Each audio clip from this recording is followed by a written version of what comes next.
Hi നമസ്കാരം. ഇന്ന് നമ്മൾ ചർച്ച ചെയ്യണത് എന്താ വെച്ചാൽ കഴിഞ്ഞ വീഡിയോയിൽ നമ്മൾ ചർച്ച ചെയ്തു ഹെർബൽ സ്കിൻ കെയറിനെ കുറിച്ച്. അപ്പം ഇന്ന് എങ്ങനെയാണ് ആ ഹെർബൽ സ്കിൻ കെയർ ക്വാളിറ്റി ഉള്ളതാകുക എന്ന് എങ്ങനെയാണ് നമുക്ക് മനസ്സിലാകുക എന്നുള്ളതാണ് ഇന്ന് നമ്മൾ ചർച്ച ചെയ്യുന്നത്. അപ്പം അതിനാട്ടിലും ഒരു പ്രാധാന്യമുള്ള ഒരു വിഷയം തന്നെയാണ് ഇന്ന് നമ്മൾ ചർച്ച ചെയ്യുന്നത്. അപ്പം ഹെർബൽ സ്കിൻ കെയർ പ്രോഡക്റ്റുകൾ ഇഷ്ടം പോലെ കിട്ടാണ്ട്, പക്ഷെ അതിൽ ക്വാളിറ്റി പ്രോഡക്റ്റുകൾ എങ്ങനെയാണെന്ന് ഇന്ന് നമ്മൾ മനസ്സിലാക്കാൻ പോകുന്നു.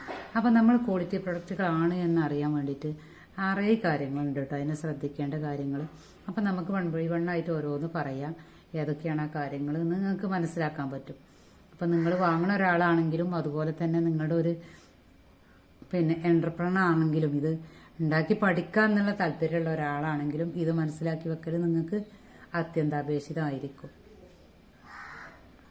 എന്നാൽ അതിൽ ആദ്യം നമ്മൾ മനസ്സിലാക്കേണ്ടത് എന്താണെന്ന് വെച്ചാൽ അത് എങ്ങനെയാണ് ഹെർബൽ പ്രൊഡക്റ്റുകളൊക്കെ നാച്ചുറൽ പ്രൊഡക്റ്റുകളാണോ എന്നാണ് നമ്മൾ ആദ്യം തന്നെ ശ്രദ്ധിക്കേണ്ടത്. അതിന് നമുക്ക് ഇൻഗ്രീഡിയൻറ്റുകളെ കുറിച്ച് അറിയണം, അതുപോലെ തന്നെ ബേസിക് ഫോർമുലേഷൻ അറിയണം, അതുപോലെ തന്നെ നമുക്ക് ക്വാളിറ്റി കൺട്രോളുള്ള പ്രൊഡക്റ്റ് ആണോ എന്ന് മനസ്സിലാക്കണം, ആരാണ് ഇതിന്റെ മാനുഫാക്ചർ എന്നൊക്കെ മനസ്സിലാക്കേണ്ടതുണ്ട്. അപ്പം നമ്മൾ ചെയ്യുമ്പോഴാണ് നമുക്കിതൊരു ക്വാളിറ്റി പ്രൊഡക്റ്റ് ആണോ എന്ന് മനസ്സിലാവുള്ളൂ. അപ്പോൾ ഒരു ക്വാളിറ്റി പ്രൊഡക്റ്റ് ആകണമെന്നുണ്ടെങ്കിൽ നല്ല ഇൻഗ്രീഡിയൻറ്റും അതുപോലെ തന്നെ ബേസിക് ഫോർമുലേഷനും അതിൽ നടന്നിരിക്കണം. രണ്ടാമതായിട്ട് നമുക്ക് മനസ്സിലാക്കേണ്ടത് എന്താണ്, ഇൻഗ്രീഡിയൻറ്റുകളെ കുറിച്ചുള്ള അറിവാണ്.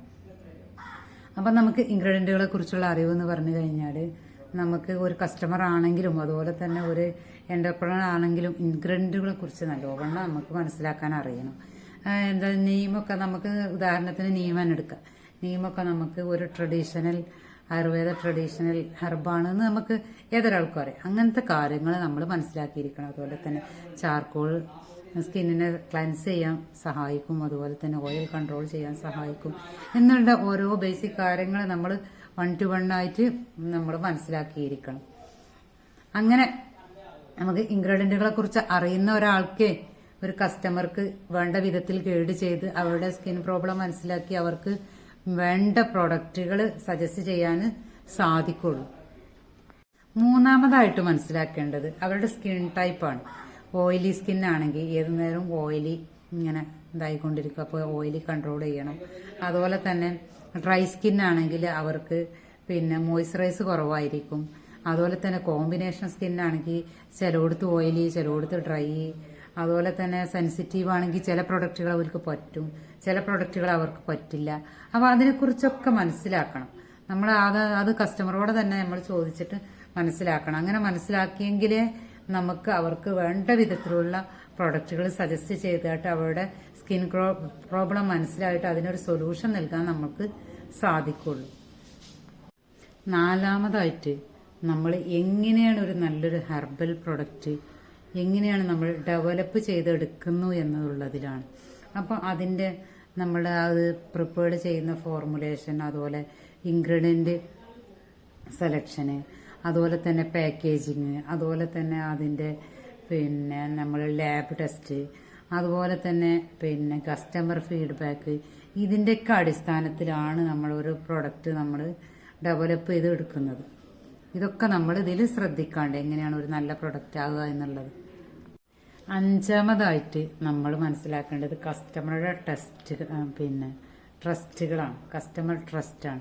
അപ്പോൾ ഒരു നമ്മുടെ കസ്റ്റമറിന് വിശ്വാസമുള്ള ഒരു ഡീലറാണോ എന്നാണ് നമ്മൾ അഞ്ചാമതായിട്ട് മനസ്സിലാക്കേണ്ടത്. അങ്ങനെ ആയാലും നമ്മൾ നല്ലൊരു ഹെർബൽ പ്രൊഡക്റ്റ് ആണ് എന്ന് നമുക്ക് വിശ്വസിക്കാം.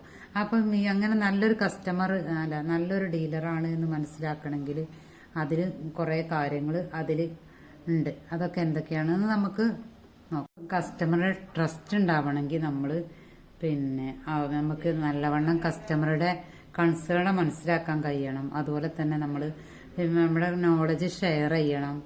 അതുപോലെ തന്നെ ആഫ്റ്റർ സെയിൽ നമ്മൾ സപ്പോർട്ട് ചെയ്യണം. അതുപോലെ തന്നെ നമ്മൾ കൂടുതൽ വാഗ്ദാനങ്ങളൊന്നും നമ്മൾക്ക് കഴിയാത്ത വാഗ്ദാനങ്ങളൊന്നും ഏറ്റെടുക്കരുത്. ഇങ്ങനത്തെ കാര്യങ്ങളൊക്കെ ഉണ്ടെങ്കിലേ നമുക്ക് ട്രസ്റ്റ് ഉണ്ടാകാൻ പറ്റുള്ളൂ. അതുപോലെ തന്നെ സെയിൽ സപ്പോർട്ട്, നമ്മൾ ആഫ്റ്റർ സെയിൽ സപ്പോർട്ട് കൊടുക്കണം. അങ്ങനത്തെ കാര്യങ്ങളൊക്കെ കൊടുക്കുമ്പോഴേ നമുക്ക് ചെയ്യുമ്പോഴേ നമ്മളെ ഒരു ട്രസ്റ്റ് ഉണ്ടാവുള്ളൂ കസ്റ്റമേഴ്സ് റെസ്റ്റ് ഉണ്ടാവുള്ളൂ. അപ്പോൾ ഇതൊക്കെ നമ്മളതിൽ ശ്രദ്ധിക്കണം. ഹെർബൽ സ്കിൻ കെയർ എന്ന് പറഞ്ഞത് ഇപ്പോൾ ഒരു ട്രെൻഡ് മാത്രമല്ല, നമുക്ക് ശരിയായൊരു അണ്ടർസ്റ്റാൻഡിങ്ങും അതുപോലെ ക്വാളിറ്റി അപ്രോച്ചൊക്കെ ഉണ്ടെങ്കിൽ നമുക്ക് വളരാൻ പറ്റിയൊരു മേഖല തന്നെയാണ്. നമ്മൾ നല്ലോണം ശ്രദ്ധിച്ച് നമ്മൾ നല്ലോണം അണ്ടർസ്റ്റാൻഡിങ് വേണം. അതിനെക്കുറിച്ച് നമുക്ക് നല്ലൊരു അണ്ടർസ്റ്റാൻഡിങ് ഉണ്ടായി കഴിഞ്ഞാൽ നമുക്ക് വളരാൻ പറ്റിയൊരു മേഖല തന്നെയാണിത്. നിങ്ങൾക്കും ഇതുപോലെ ഹെർബൽ ബ്രാൻഡ് തുടങ്ങാനും മാർക്കറ്റിങ്ങിനും ബ്രാൻഡിങ്ങിനും അതുപോലെ തന്നെ പ്രൊഡക്റ്റ് നോളജിനൊക്കെ താല്പര്യമുണ്ടെങ്കിൽ നിങ്ങളിതിൽ കമൻറ്റ് ചെയ്തോളിട്ടോ. നമ്മളാൽ കഴിയുന്ന സഹായങ്ങൾ ചെയ്ത് നിങ്ങളെ ഗൈഡ് ചെയ്യും.